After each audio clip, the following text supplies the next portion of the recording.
इलेक्शननि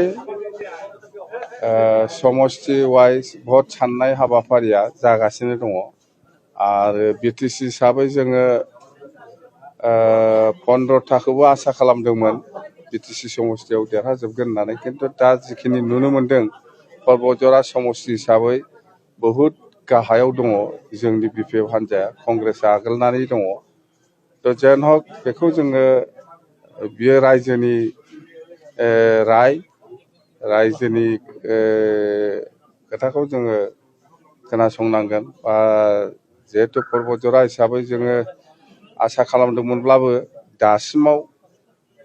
खोब गाहायाव दं जोंनि बिपिएफ हान्जानि साननाय बादि जायाखै थ' जेन हक जेखियानो जाया मानो बिजेपि हान्जानि दैदेननायाव दिनै सरकार जागोना खाथां जाबाय 100% जाबाय स्पष्ट खोथा बेनो आरो बाखि जोङो 15थानि गेजेराव 14थायाथ' 100% सियर जानानै दं दा एनडिए माने बिजेपिनि लिडारशिपआव एनडिए सरकार दागोन स्पष्ट जोङो मन्थ्रिजों खोथा गैया आङो आगोलनिफ्रायनो बुंदों मन्थ्रिया मोनबाबो मोनाबाबो जेबो नङा किन्तु आसल खोथाया जाहैबाय जोंना बिटिसिआव जौगाखांनायनि हाबा मावनांगौ खामानि मावनांगौ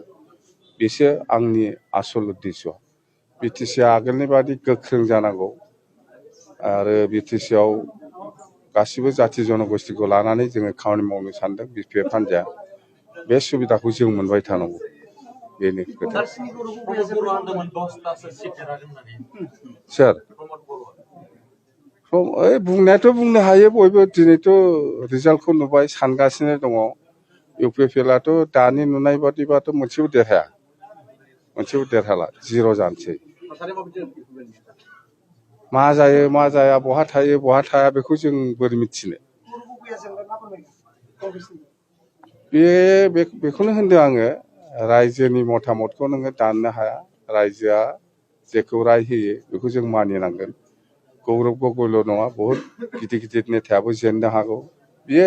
रायजोनि सायाव सोनारो नों मा मावनो नागिरदों नोंनि भिजनआ मा फिउचाराव नों मा मावगोन नों मारै लांनो नागिरदों गासिबो जाथि जनगोष्ठीखौ बिनि सायाव सोनारो